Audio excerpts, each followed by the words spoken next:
여러분 말씀 잘 들으셨죠?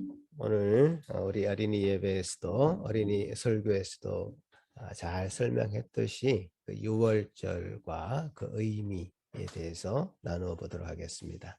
유월절은 패스오버, 어떤 것을 뛰어넘었다는 뜻이죠. 무엇을 뛰어넘었습니까?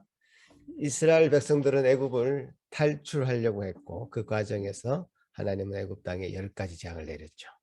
그 9가지 재앙에도 애굽의 바로 왕은 이스라엘 백성을 놓아주지 않았습니다. 그러자 마지막 재앙으로 하나님께서는 사람부터 짐승까지 처음 난 것을 다 치시는 장자 재앙을 내립니다. 이스라엘 백성에게 그 죽음을 피할 수 있는 방법을 알려주셨는데 그것은 1년 된 수컷 그 어린 양을 죽여서 그 피를 집 문설주와 임방에 발라야 했습니다. 그리고 그 어린 양의 고기는 그날 밤에 다 먹어야 했죠. 몇 가지 주의할 것이 있었습니다. 첫 번째, 날로 먹어서는 안 되죠. 피를 먹는 것을 금했기 때문이죠. 그리고 그것을 물에 삶아서도 안 됩니다. 또 아침까지 남겨두어서도 안 되고 남은 것은 다 불에 태워야 했습니다. 또 뼈를 꺾어서는 안 됩니다. 통째로 구워서 뜯어 먹어야 된다는 뜻이죠. 그리고 머리뿐만 아니라 정강이, 내장, 정강이와 내장도 남김없이 다 구워 먹어야 됐습니다. 먹을 때는 허리에 띠를 띠고 신을 신고 손에 지팡이를 들고 급히 먹습니다. 무교병과 썬나물과 함께 먹는다. 이런 설명들 방금 우리 어린이 설교할 때 잘 들으셨죠? 이 유월절을 지키는 의식을 전체적으로 꿰뚫는 한 가지 원칙이 있는데요. 그것은 바로 다급함이었습니다. 다급함. 지체할 수 없는 그런 다급한 것을 표현하고 있습니다. 그래서 빵을 누룩으로 발효시키는 데는 시간이 걸리기 때문에 누룩을 넣지 않은, 발효되지 않은 무교병을 먹게 했고요. 고기를 물에 삶아서 오랫동안 삶아서 먹는 것이 아니라 바로 구워서 먹도록 했고, 이제 그것을 뭐 고기가 있다면 잡았다면 그것을 다 해체해 가지고 뼈를 꺾는 것이 아니라 통째로 바로 구워서 빨리 먹도록 했다는 것이고요. 허리에 띠를 띠고 지팡이를 들고 가방을 메고 이렇게 먹었다는 것이죠. 마치 소방관들이 출동 대기를 하면서 온 장비를 다 챙겨놓고 뭔가 음식을 먹는 그런 모습을 우리가 연상해 볼 수 있겠습니다. 절박하고 지체할 수 없는 그 어떤 사건 앞에 있는 사람들의 모습처럼 그 식사를 해야 했습니다. 아침에 밝을 때까지 절대로 집 밖으로 나가서는 안 됩니다. 왜냐하면 피가 묻어 있는 그 집들을 제외하고는 다 죽음의 사자들이 그 모든 집에 들어가서 그 집의 장자를 치실 것이기 때문입니다. 이것이 바로 유월절 패스오버입니다. 또 하나님께서는 이런 절기들을 자자손손 지킬 것을 명령하셨죠. 그래서 이스라엘은 실제로 이 유월절이 가장 큰 명절이고요. 또 유월절이 있는 달이 그 새해 한 해에 시작되는 해입니다. 그 유월절이 시작되면서 그 새해가 시작되는 거예요. 우리 달력을 하자면 6월절은 3월 정도인데요. 이스라엘은 3월이 이제 새해인 거죠. 과거의 속박으로부터 벗어나서 새로운 인생을 이제 살기 시작했다는 의미를 담았을 것입니다. 심지어 예수님마저도 그 6월절을 지키고 그 절기에 맞춰서 예루살렘에 들어가기도 했습니다. 너무나 중요한 이 절기인 6월절, 여러분은 지키고 계십니까? 어떻습니까? 마치 우리가 명절에 떡국을 먹고 팥죽을 먹고 견과류를 먹는 그런 풍습처럼 왜 여러분은 그 6월절 절기를 지키지 않으십니까? 하나님의 자녀라면 하나님께서 정해주신 이 절기를 당연히 지켜야 되는 것 아닙니까? 요즘식으로 옷을 입고 배낭을 메고 또 등산화 같은 거를 신고 급하게 양고기가 들어간 어떤 패스트푸드 같은 걸 먹으면서 어떤 그 썬 나물도 그 안에 집어넣고 그래서 출애굽하게 하신 하나님께 찬송과 영광을 드리면서 그 절기를 지켜야 될 것 같은데 안 지키고 있습니다. 그죠? 그 이유가 있습니다. 사실 우리는 그 유월절을 지키고 있습니다. 그 유월절이 가지고 있는 의미, 유월절이 내포하고 있는 그 의미를 지키고 있다는 뜻입니다. 어린 양을 잡아서 서서 먹는 일은 하지 않지만 이 유월절이 가지는 그 진정한 의미의 절기를 지키고 있다는 뜻입니다. 유월절의 그 어린 양은 바로 예수님을 가리킵니다. 어린 양의 뼈가 꺾이지 않아야 한다고 말씀드렸는데 예수님께서 유월절에 어린 양으로 오신 분이기에 그분의 그 뼈가 꺾이지 않았다는 것을 성경이 기록하고 있습니다. 시편 말씀 한번 보겠는데요. 시편 34편 20절 말씀입니다. 같이 한번 읽어보겠습니다. 시작. 그의 모든 뼈를 보호하시며 그 중에서 하나도 꺾이지 아니하도다. 자, 이게 시편 말씀이 이렇게 기록하고 있고 그것이 실현되는 요한복음 19장 말씀을 또 한번 보겠습니다. 같이 읽겠습니다. 시작. 이날은 준비일이라 유대인들은 요한복음 19장 31절부터 32절부터 시작.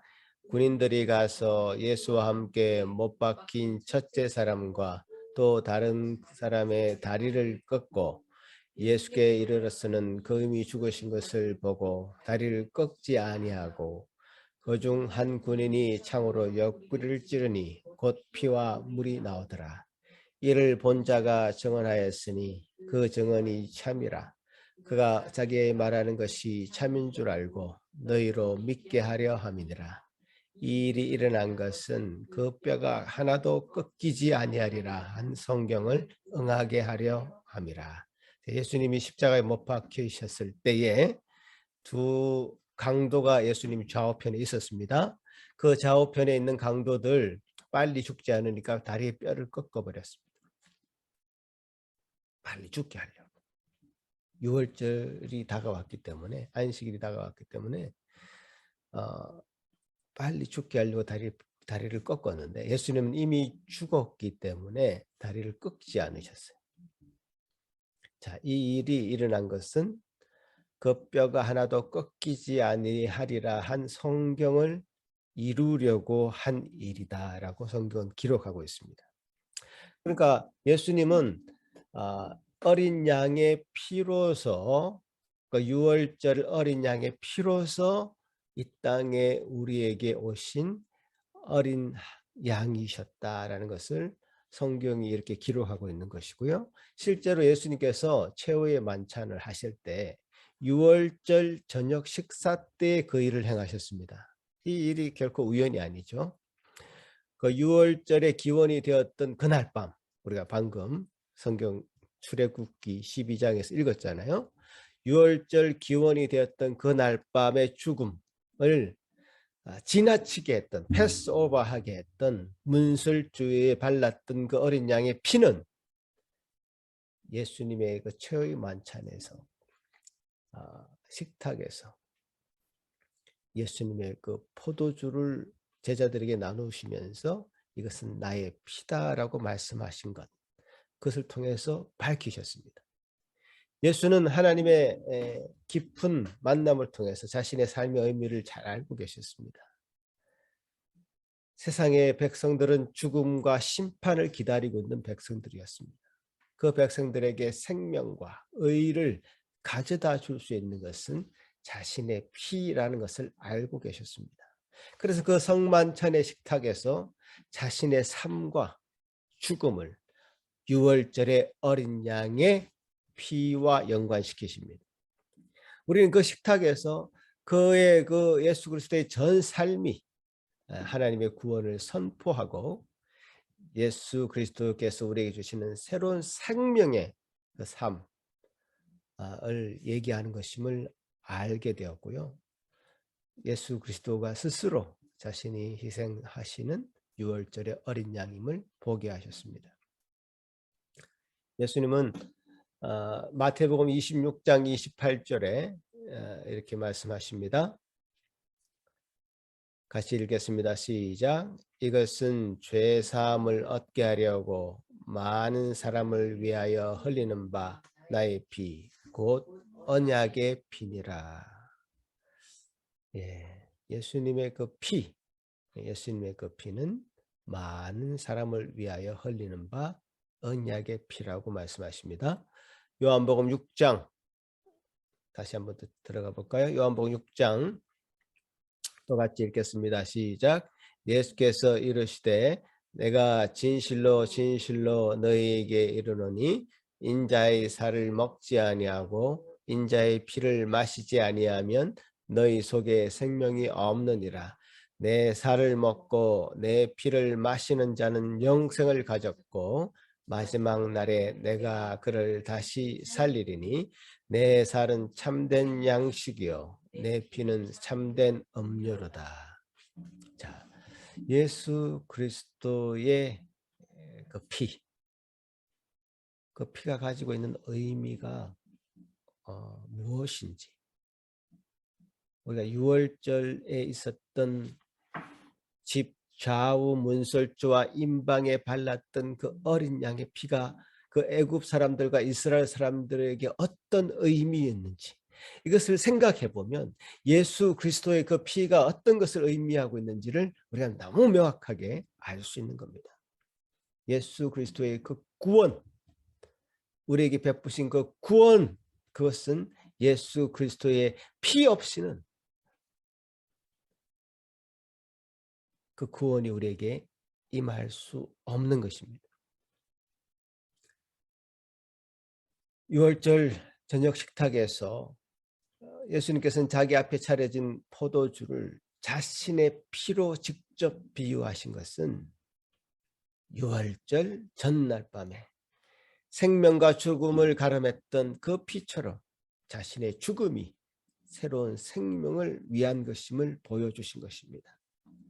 예수 그리스도 그분 자신이 바로 유월절의 어린 양으로 생명의 피를 쏟은 그런 사건인 것입니다.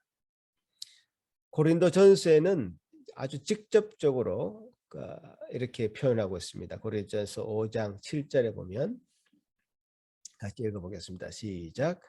너희는 누룩 없는 자인데 새 덩어리가 되기 위하여 묵은 누룩을 내버리라. 우리의 유월절 양 곧 그리스도께서 희생되셨느니라. 자, 유월절 그 어린 양이 어떻게 그리스도의 희생으로 표현되고 있는지 고린도전서는 아주 직접적으로 그렇게 연결된다는 것을 설명하고 있습니다. 예수 그리스도의 그 유월절 어린 양 대심, 이것은 성경이 이렇게 우리에게 정말 증거하고 보여주고 있는 그런 대목인데요. 이스라엘 백성들이 유월절 패스오버를 경험하면서 새로운 생명을 부여받았습니다. 새로운 출발을 하게 하셨습니다. 구원의 시작을 열어주신 것입니다. 자, 그 구원의 시작은 어디에서 출발했습니까? 예수 그리스도의 피에서 시작되었습니다. 예수 그리스도의 피는 모든 죄를 씻겨주시는 그 피입니다. 예수 그리스도의 피는 유대인들이 희생 제사에서 행해진 그 피를 통한 죄사함의 그 피와 동일하게 작용됩니다.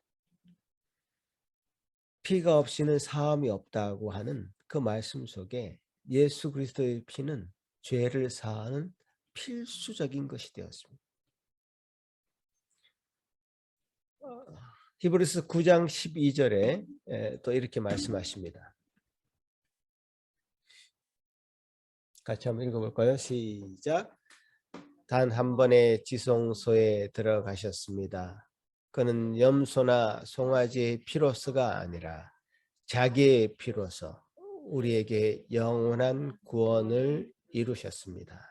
예수 그리스도의 피로, 이제는 더 이상 염소나 송아지의 피를 우리가 문설주에 바르는 것이 아니라 예수 그리스도의 그 피로 우리가 구원을 얻게 되었다. 그래서 우리가 지금 6월절에 그 의식을 지키지 않는 것이죠. 필요가 없게 된 것이죠.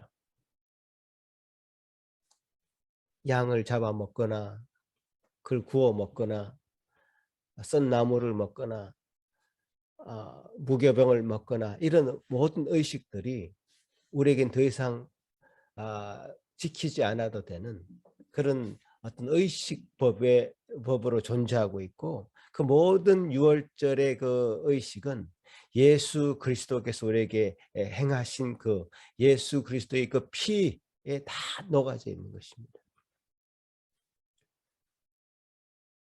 자, 예수 그리스도의 그 피를 거룩한 피로 믿는다는 것은요, 우리 온 삶과 온 삶이 예수 그리스도께 붙어 있는 것이고, 예수 그리스도께서 죽으심으로 희생하심으로 우리에게 우리 자신의 삶을 회개하게 하고 동시에 새로운 생명의 길로 걷게 해주시는 하나님의 놀라운 은총을 믿는 것입니다. 히브리서 10장 19절 20절 또 한번 보시면요, 같이 읽겠습니다. 시작.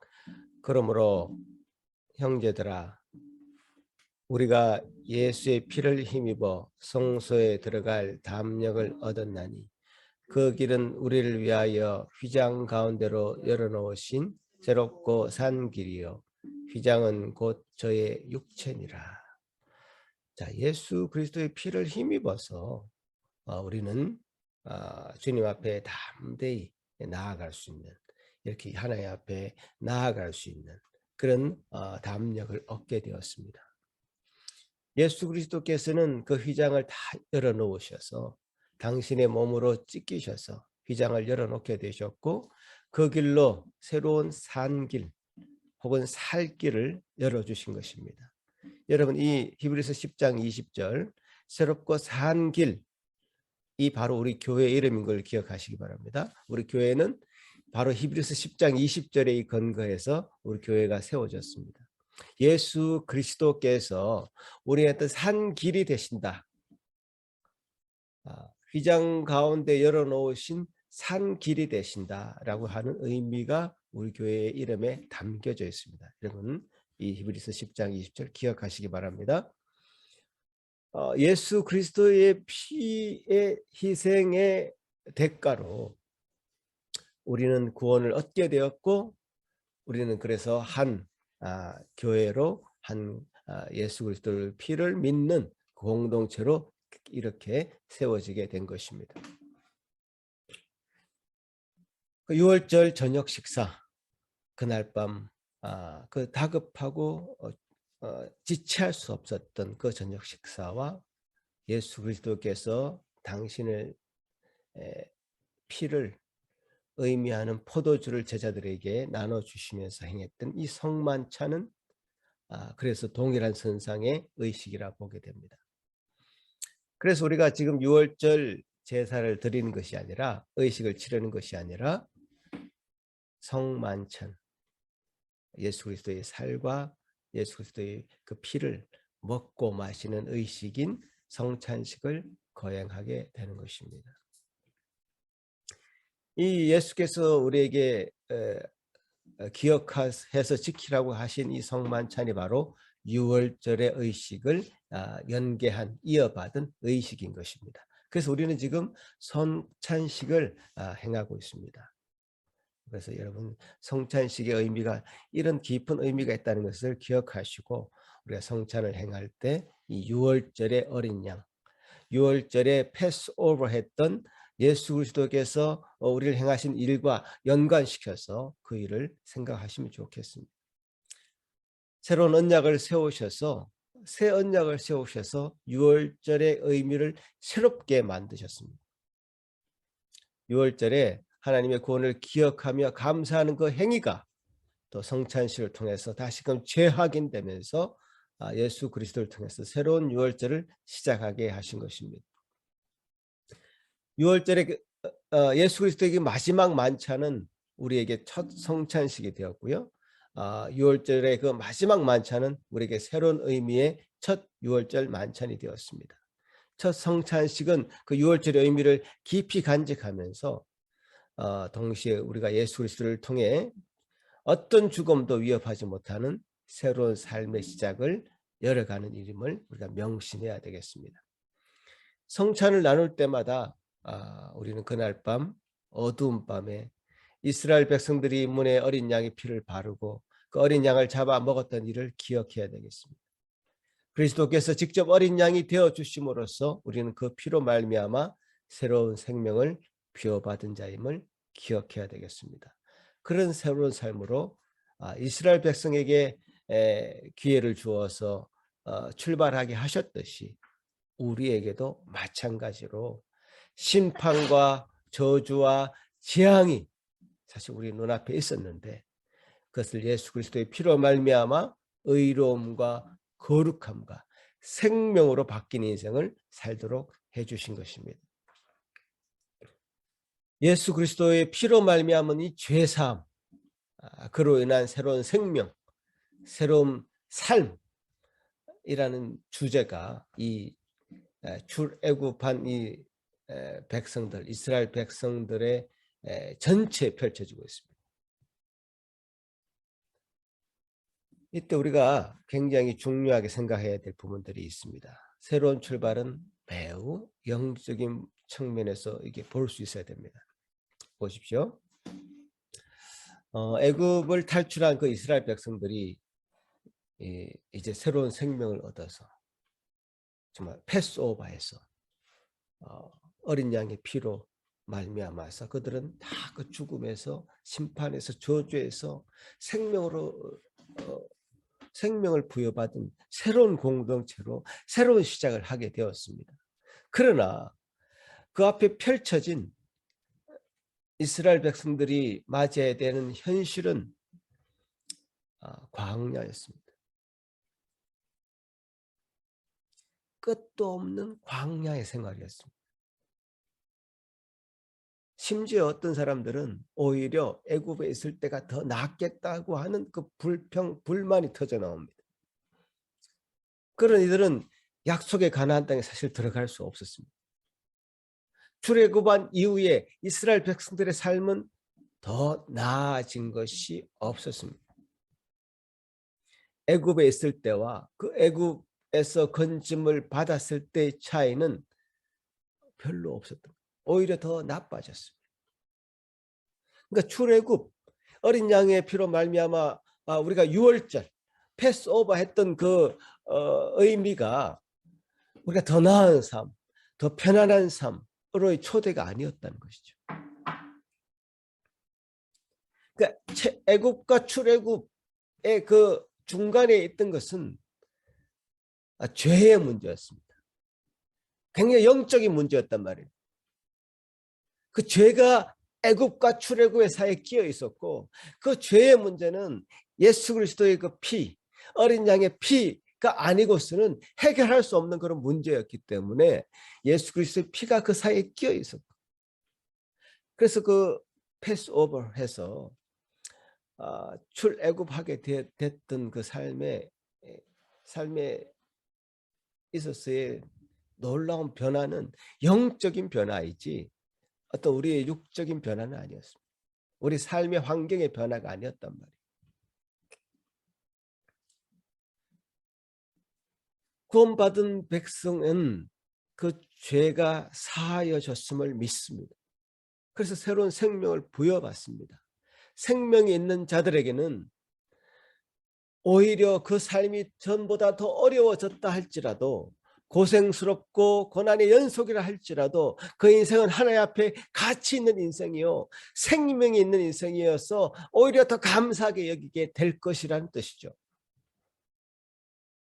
여러분, 이 부분이 굉장히 중요합니다.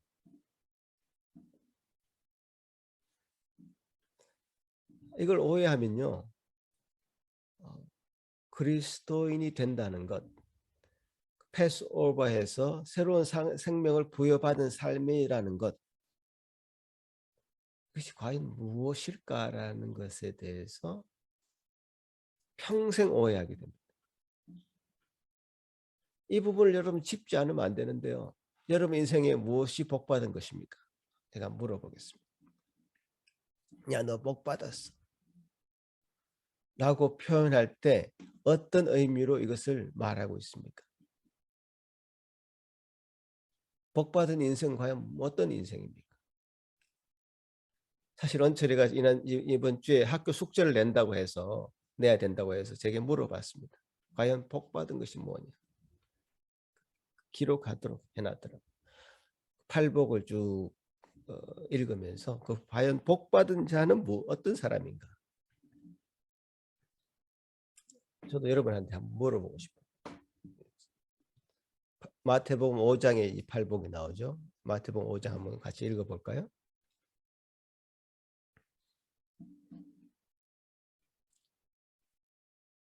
같이 읽겠습니다. 시작.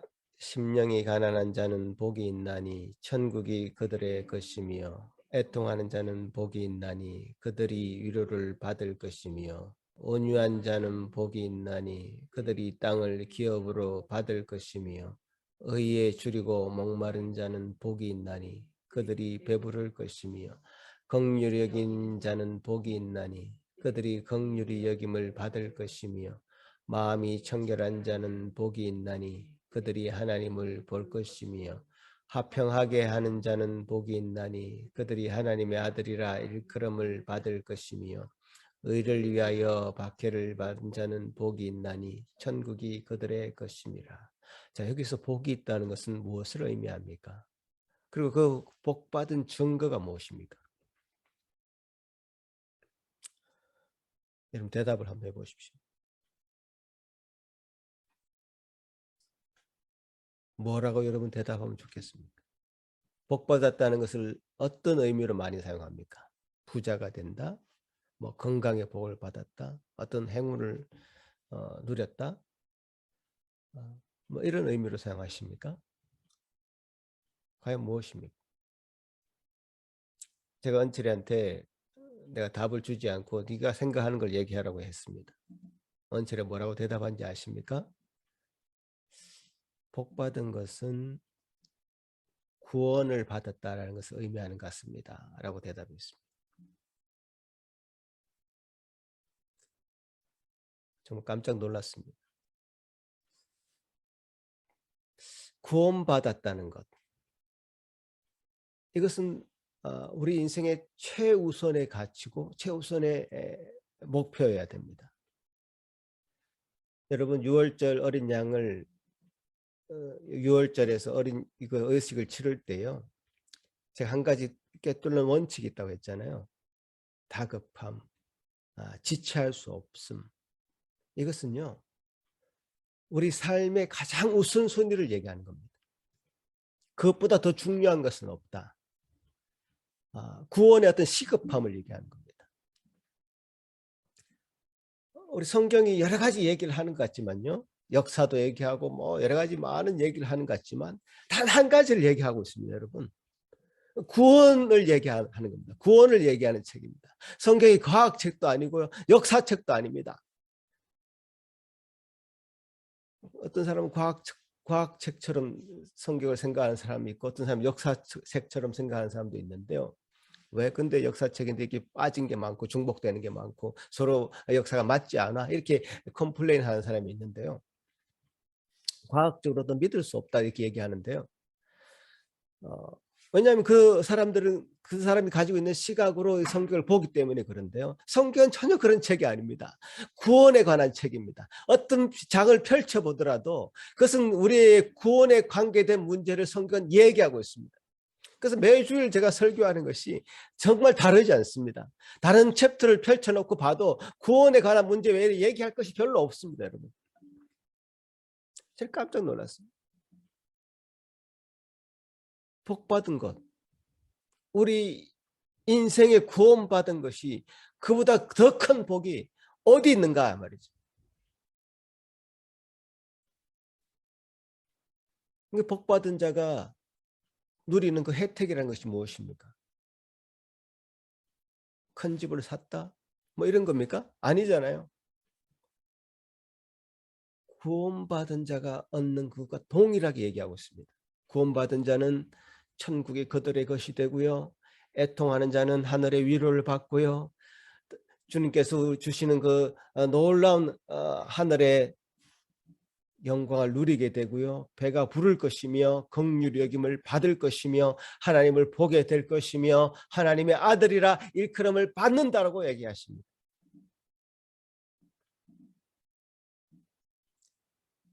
하늘의 위로를 받는 것으로, 하늘의 기업을 차지하는 것으로 하나님을 보며 하나님의 아들이라 일컬음을 받는 것보다 더 큰 복은 이 세상에 무엇이 있습니까?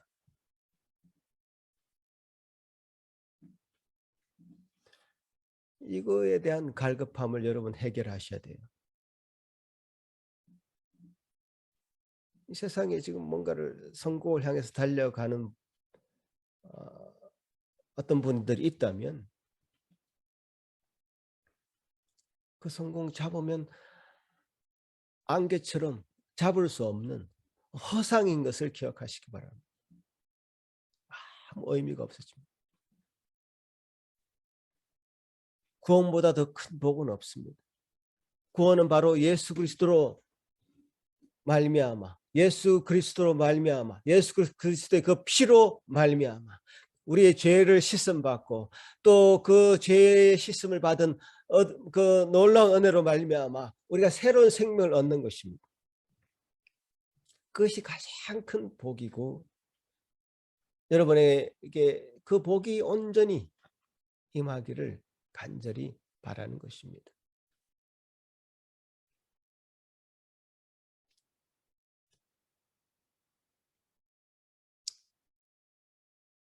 일단 생명의 눈을 떠야 되지 않겠습니까? 그래야 그 생명이 자라죠. 죽은 돌에게 아무리 물을 부어봤자 그 돌은 자라지 않습니다. 눈에 보이지 않는 작은 씨앗이라도 생명이 있다면 그 생명은 차츰차츰 느리지만 속도는 다 다르지만 자라게 되어 있습니다. 매주일 그 생명이 자라서 하나님의 말씀에 눈을 뜨고 하나님의 베푸신 구원이 얼마나 큰 것인지를 누리게 되고 감사하게 되고 그 예배가 달라지고 그 놀라운 하나님께서 주시는 은혜가 달라지게 보이고 이 세상이 달라져 보이고 만나는 사람이 달라져 보이는 질이 다른 수준이 다른 삶을 살게 될 것이라고 말씀하시는 것이죠. 그것을 풍성한 삶이라 우리에게 말씀하시고 그 풍성한 삶으로 우리를 날마다 매주일 초대하고 계십니다. 여러분 이 풍성한 삶으로의 초대 그것은 예수 그리스도의 피 아니고는 가능하지 않습니다. 예수 그리스도의 그 피로 말미암아 우리는 그 놀라운 은혜, 죄사함의 은혜, 그래서 새로운 생명을 부여받는 은혜, 새로운 생명을 통해서 우리가 놀라운 구원으로 말미암은 하늘의 복을 누리게 되는 그 인생을 살게 될 것입니다. 이 세상의 것들 잡고 쟁취하고 누리려고 하나님 우리를 이 땅에 하나님 자녀가 되게 하신 것 아닙니다. 주님께서 주시는 은혜로 이 세상을 하나님의 나라의 영광이 가득한 가득한 그 나라로 바꾸어 가기 위해서 하나님 우리를 지금 부르시고 그렇게 주님 우리를 새 생명을 부여하신 것입니다. 그것을 늘 기억하시고 이런 예배 때마다 또 여러분 가정에서 드리는 예배 때마다 말씀을 읽을 때마다 확인하시기 바랍니다. 기도하시겠습니다. 아버지 하나님 감사합니다. 우리에게 주신 귀한 말씀을 통해서 예수 그리스도가 6월절의 어린 양 되심을 확인하게 됩니다. 참 어두웠던 그날 밤, 심판과 재앙과 저주가 넘쳐났던 그날 밤, 어린 양의 그 피를 통해서 생명을 부여받았던 그 이스라엘 백성에게는 그 반대로 참으로 거룩함과 의로움과 생명으로 거듭나게 되는 놀라운 은혜의 밤이 된 것을 기억합니다. 아버지 하나님 도우시옵소서. 우리 예수 그리스도께서 친히 6월절에 어린 양이 되어 주심으로 말미암아 우리가 그 피를 의지하여서 참으로 주님 앞에 나아가게 되고 생명을 부여받게 됨을 인하여 감사드립니다. 주님이여, 주님께서 우리에게 베푸신 그 놀라운 은혜로 말미암아 죄에서 온전히 해방되고 주님께서 주신 은혜로 한 걸음 한 걸음 생명에 있는 삶 살아갈 수 있도록 도와주시옵길 소망합니다. 산길 교회로 함께 만나게 하신 주님, 이 예수 그리스도께서 우리에게 활짝 열어놓으신 이 산길을 통해서 주님 우리 모두가 하나 되게 하시고 믿음으로 서로 동료하며 한 마음으로 나아가는 저희들 되게 하여 주옵소서. 감사하고 예수님 이름으로 기도하옵나이다. 아멘.